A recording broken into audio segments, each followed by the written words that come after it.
Justin, can you hear me? Hey, coach, how you doing? Good. Can you hear me okay? Yeah, I just can't see you yet. Okay, hold on a second. I'm walking down the steps here. Oh, no problem. Give me a second.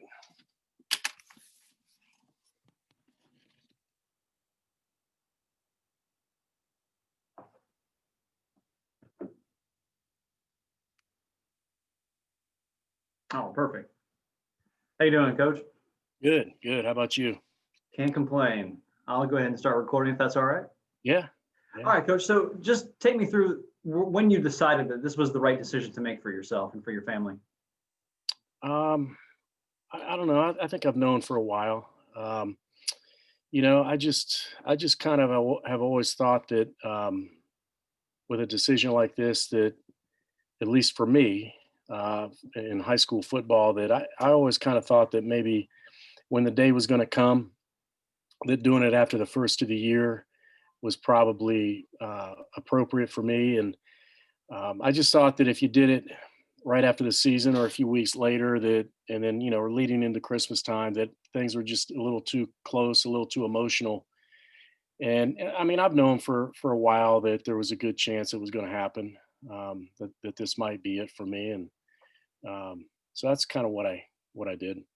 I read the letter, obviously, but what makes now the right time to do this?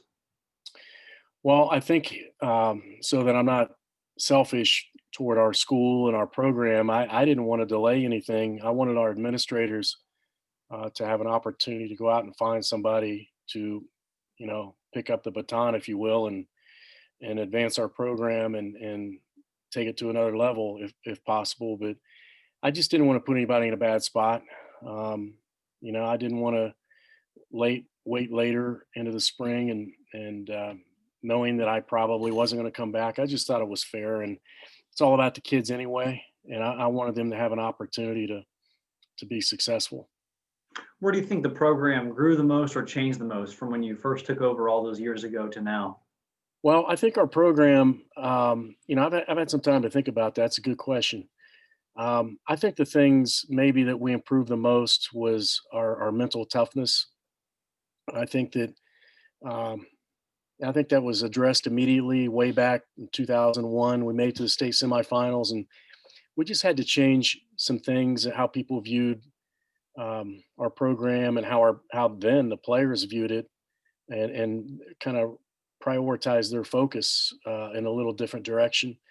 And then once we were able to do that immediately, it just kind of established credibility, and then everybody just started seeing the way to do it. And from that point on, it just started getting passed down to from class to class. And we've always been competitive, we've always been good, some years great, but we've always kind of tried to maintain the consistency factor, and making sure that our effort and our attitude were pointed in the right direction. In that same vein, less about the program and more about yourself, where do you think that you grew or changed the most as a coach, as a person, when you first started to now? Well, I would say it's safe to say that not too many years ago, I was probably a lot more vocal or animated, if you will, or um, that type of thing. And I think maybe because I've got four children, and I was able to coach my two oldest boys, and I saw things differently because of that. I probably changed because of my two sons being in our program, and I probably saw from a parent's perspective maybe more so than ever before. And I don't know. I think maybe that's just age as well. You begin to look at some things a little bit differently as we all get older, and things what maybe used to be important weren't as important or aren't as important now, but other things are. And I think that was maybe where I grew and my focus, kind of my focus was. Is that what you're most proud of, is getting a chance to coach your boys, or what is it that you're going to be most proud of? I know it's kind of hard to reflect now, but what do you think that will be? Well, definitely having the opportunity to coach my sons in our program is definitely a proud moment. But I don't know. I think that um, I think just kind of looking back on the time that I've been able to be at Coffman, and be the head football coach, I think we made, and when I say I mean, all the coaches that we've had is certainly by by no means is because of me.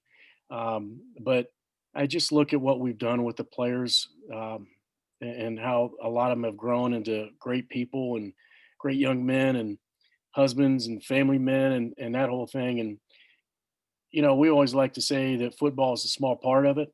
It's important, but it's a small part, and it's how you live your life for the rest of your life after we're done, after you're done here in our program, that matters the most. And I think that with the amount of people that we've coached and seen how successful so many of these guys have become, I think that's probably what I'm most proud of. When you look back at the time that you had, is it the practices, the games? What are things that pop up in your head that you're kind of going back to over these past couple days that you're thinking about? Well, how quickly time flies is the thing that I can't seem to grasp. This is all surreal to me. Um, it, it's it's just it's something that I look at and I think, I still feel like I can coach. That's not the issue. It's not if I can, or I'm perfectly healthy and I feel great.